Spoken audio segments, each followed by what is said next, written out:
माताओं ने व्रत रखा। इससे पहले भी जो तीज आई उस पे भी लोगों ने व्रत रखा, और इससे पहले भी जो तीज आई लोगों ने उस पे भी व्रत रखा। कोई सत्तू तीज को करता है तो पिंडा बना बना कर खाता है, कोई बड़ी तीज, कोई छोटी तीज, कोई हरियाली तीज, कोई हरतालिका तीज। क्यों करा, किस लिए करा, किस कारण करा, काहे के लिए करी थी तीज?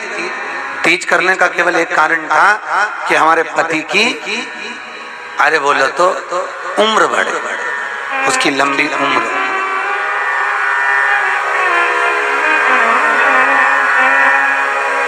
करवा चौथ का व्रत क्यों कर? अरे बोलते जाओ, जल्दी जल्दी बोलो। पति की लंबी। पर अगर सत्य माना जाए तो भूखे रहने से पति की उम्र नहीं बढ़ती, जितनी पति की उम्र मुख से मीठा बोलने से बढ़ती है।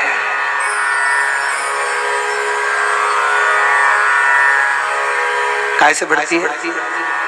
अरे बोले तो मीठा मीठा। भूखे रहने से पति की उम्र नहीं बढ़ेगी।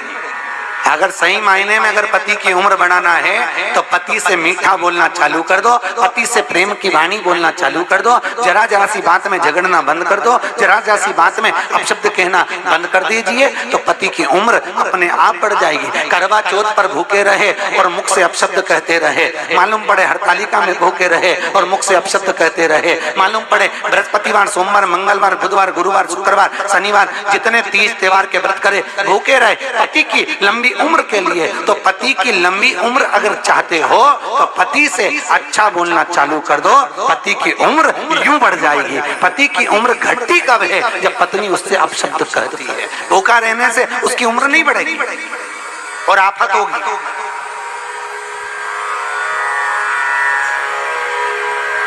उम्र बढ़ाना है तो मिठास तक की वाणी को बोलना पड़ेगा, उम्र को बढ़ाने। और अगर उम्र की वाणी, आपकी जितनी मीठी वाणी होगी उतनी उम्र पति की बढ़ती चली जाएगी और बढ़ेगी। सबसे ज्यादा आनंद शंकर जी से पूछा जाए कौन से दिन आता है तो शिव जी कहेंगे मुझे हर तीज बड़ी पसंद है। शिव जी से पूछा वो क्यों? पार्वती जी ने जो तप करा था, साधना करी थी, उपास करा था, व्रत करा था, पार्वती जी ने ऐसा व्रत करा, ऐसा तप करा, ऐसी साधना करी, उस व्रत से मैं बड़ा प्रसन्न हूं। सबसे ज्यादा प्रसन्न मेरे शंकर तीज के दिन होते हैं, सबसे ज्यादा प्रसन्न। और माताओं से निवेदन रहा है, बार बार कहते हैं, आप अगर तीज का व्रत नहीं भी करते हो तो भी 5-6 वृक्ष की 7 वृक्ष की पत्तियों को तोड़कर तीज के दिन शंकर भगवान को समर्पित कर दो, शंकर जी उस व्रत को स्वीकार कर लेते हैं, इतने प्रसन्न हो जाते हैं मेरे दिल। शिव की प्रसन्नता है तीज का। थोड़ा ध्यान लगाकर सुनना। हरतालिका तीज शिव महापुराण की कथा ही नहीं, आप जो तीज करते हो, हरियाली करो चाहे सातुड़ी करो, उस तीज की महत्वता क्या है, इस हिंगोली की शिव महापुराण की कथा में अपने को समझना है कि उसकी मूल तत्वता, उसकी महत्वता है क्या, उसका महत्व क्या है।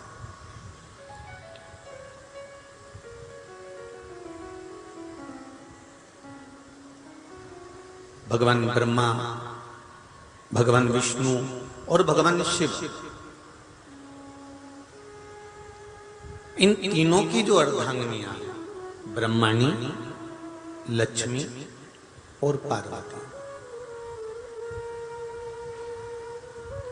इन तीनों ने तप कर कर, साधना कर कर ब्रह्मदेव को, भगवान विष्णु को और भगवान शंकर को प्राप्त किया।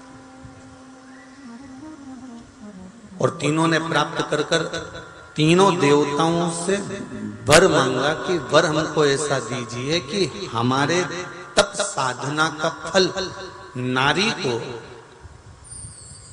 तीज के दिन प्राप्त हो जाए। अब देखिए जरा, एक ही व्रत से, एक ही उपवास से उसको संपूर्ण तप साधना का फल प्राप्त हो रहा है, संपूर्ण तप साधना का फल उसको मिल रहा है मात्र एक व्रत से। केवल एक व्रत कर रहे हैं और संपूर्ण तप साधना का फल उसको प्राप्त हो रहा है। ऐसा कोई व्रत, ऐसी कोई साधना, ऐसा कोई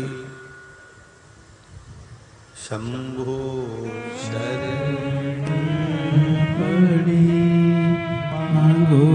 घड़ी रे घड़ी मुख काटो, दया करी मैं दर्शन आपो, शंभो शरण घड़ी मांगो घड़ी रे घड़ी दुख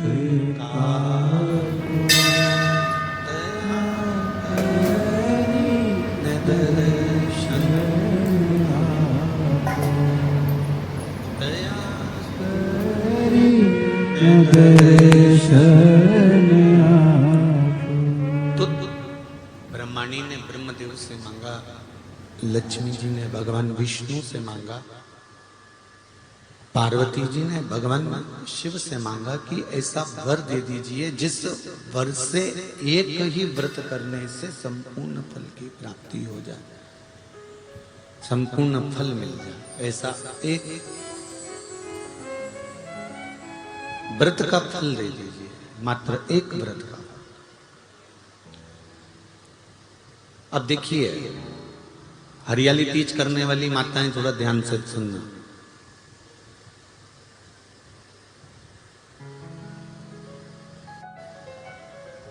हरियाली तीज जब माताएं करती हैं तो एक हरियाली तीज, एक गणगौर की तीज, ये दो तीज के व्रत ऐसे होते हैं जिसमें जब माताएं करती हैं तो उस समय पर उमा, ब्रह्मणी और लक्ष्मी, इन तीनों की आराधना का फल उसको केवल एक व्रत से प्राप्त हो जाता। अब देखिए दूसरा सातुड़ी तीज।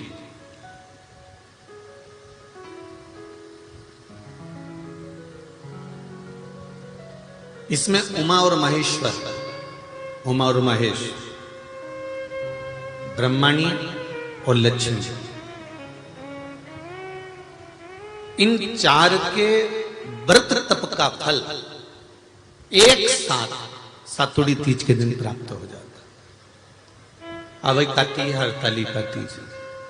आप लोग करते हो हरतालिका? यहाँ लोग करते कि नहीं करते? करते हैं यहाँ पे हरतालिका?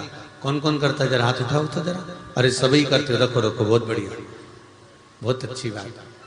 एक आती है हरतालिका तीज।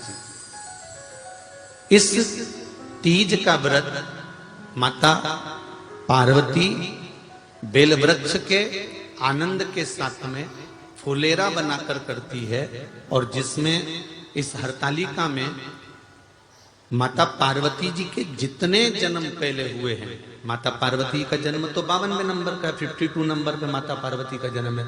इससे पहले तो माता के 51 जन्म पहले हो चुके, 51 जन्म माता पार्वती का पहले हो चुके। तो वो जितने जन्म माता पार्वती पूर्व में ले चुकी हैं, ब्रह्माणी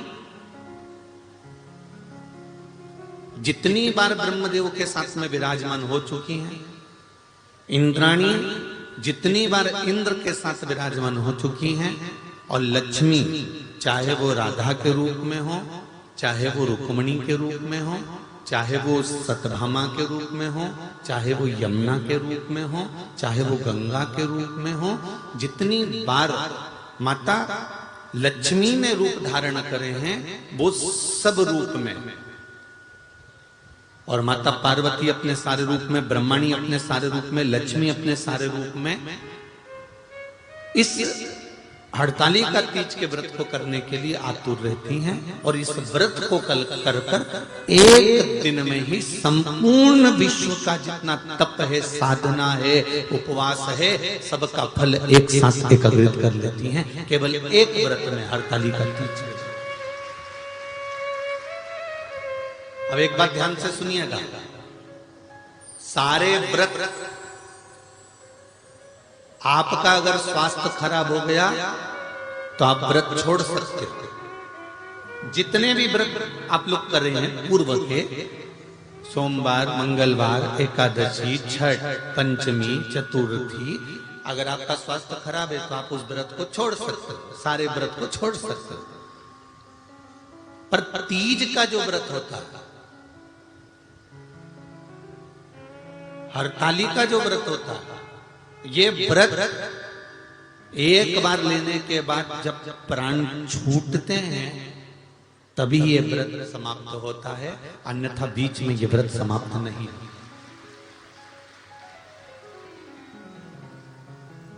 ये व्रत समाप्त होता ही नहीं।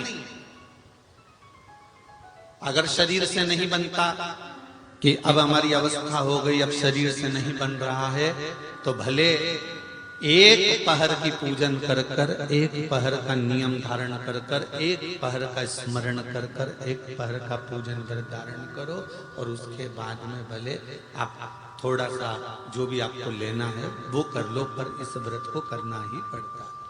इस व्रत का नियम ही यही है। इस व्रत पार्वती मैं तुम्हें प्राप्त हुआ हूं, ये हरताली का तीज के व्रत का फल है। शिव जी कहते हैं पार्वती, जो नारी हरताली का तीज के व्रत का स्मरण करती है, फुलेरा जो बांधा जाता है उसमें 5 माला से ज्यादा माला लटकना चाहिए, 5 से कम नहीं। कितनी?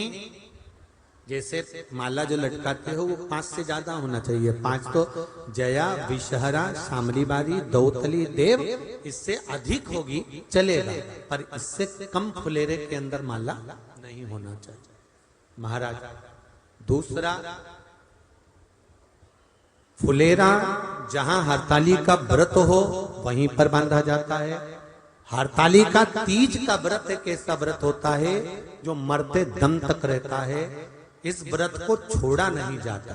ये नहीं किसी और वाले गुरुजी ने कहा और अपन ने एक बार कर लिया और अगली बार वो व्रत गायब हो गया, ऐसा नहीं होता। हरताली का तीज अखंड सौभाग्य के लिए, वंश वृद्धि के लिए, कार्य सिद्धि के लिए और कुंवारी कन्याएं उत्तम वर प्राप्ति के लिए, आनंद सुख के लिए करती हैं। ऐसा नहीं है कि केवल स्त्री ही करती है। जब नारी किसी कारणवश व्रत नहीं कर पाती तो पुरुष इस व्रत को धारण करते हैं। 30 अगस्त को, यही 30 तारीख को, कल 29 है, परसों 30 तारीख को हरताली का तीज रहेगी। आप सब अपने हृदय से, मन से इस व्रत को कर कर अपने जीवन को सार्थक बनाइएगा। जो करते हैं, कितने लोग करते हो जरा हाथ उठाइए हरताली का तीज। इतने सारे करते हो, अरे वाह वाह, कर लो, प्रणाम प्रणाम, आपको बहुत बहुत नमन करता हूं, बहुत बहुत सारा। फुलेरा बांधते हो? नहीं, अब की बात बांधना। मंदिर में करते हो तो मंदिर में, घर में करते हो तो घर में। फुलेरा वंश की वृद्धि करता है, फुलेरा अखंड सौभाग्य देता है, फुलेरा मन की कामना को पूर्ण करता है। जो बेटियां जिनका विवाह नहीं हो रहा हो या बेटे जिनका विवाह नहीं हो रहा हो, वो 7 स्थान पर कहीं फुलेरा बंधा हो तो फोन लगाकर पूछना कहाँ बंधा है, वहां का दर्शन करना। एक फूल में हल्दी कुंकू लगाकर शिव जी को चढ़ाकर फिर वहां से जाना। 7 स्थान के फुलेरे का दर्शन अवश्य करिएगा। जो व्रत नहीं करते हैं उनसे निवेदन है, कहीं हरताली का हो रही हो तो वहां बैठकर अगर भजन हो रहे हो तो थोड़ी देर भजन गाने चले जाना। अपने मोहल्ले में, कॉलोनी में, सोसाइटी में कहीं हरताली का तीज का व्रत हो रहा हो तो 2-4 मिनट जाकर दर्शन जरूर करना, जिससे भोलेनाथ आपका अखंड सौभाग्य करे और आपके मन की कामना पूर्ण करे।